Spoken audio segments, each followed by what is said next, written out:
Pagbasa mula sa ikalawang aklat ni Samuel. Sinugo ni Yahweh kay David ang propetang si Nathan. Pinuntahan ni Nathan ang hari at sinabi, may dalawang lalaki sa isang lungsod, mayaman ang isa at dukha naman ang isa. Napakaraming tupa at baka, meron ang mayaman pero wala ang dukha, iban sa isang maliit na babaeng tupa na kanyang binili. Inalagaan niya ito, lumaki itong kasama niya at ng kanyang mga anak. Kasalo niya ito sa pagkain at mismong sa kopa niya ito umiinom at sa kanyang kandungan natutulog. Para na niya itong anak na babae. Samantala may manlalakbay na dumating ngunit ayaw ng mayaman na kumuha sa kanyang tupahan at bakahan para ihanda sa manlalakbay. Sa halip ay kinuha niya ang babaeng tupa ng dukhang lalaki at ito ang inihanda para sa kanyang bisita. Nag-apoy ang galit ni David sa lalaki at sinabi kay Nathan, buhay si Yahweh. Mamatay na sana ang lalaking gumawa nito. Dapat niyang bayaran ng makaapat na ibayo ang babaeng tupa dahil sa kanyang ginawa at kawalan ng awa.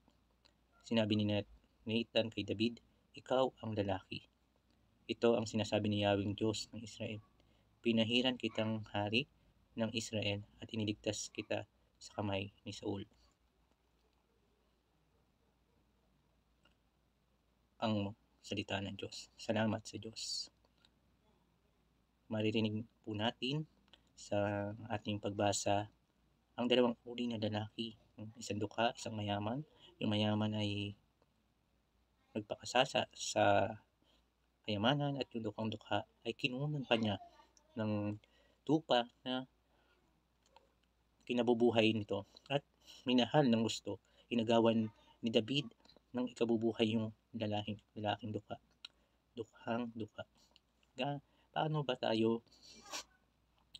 po ba tayo nakikisalamuha sa mga dukha? Ito po ba yung kanilang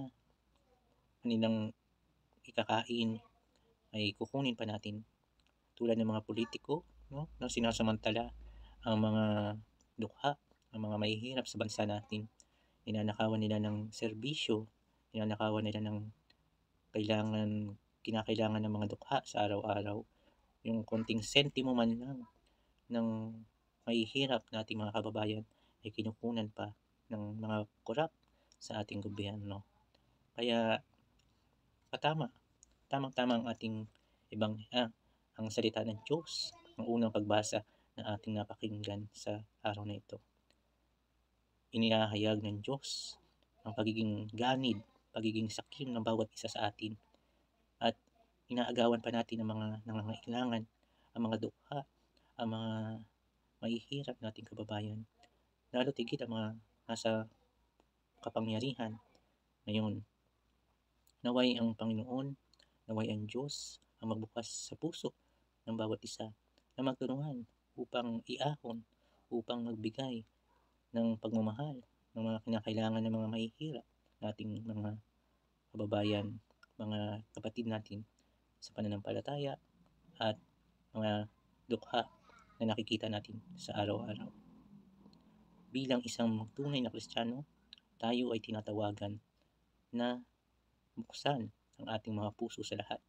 Hindi lang sa ating mga pamilya, kundi sa mga nangangailangan.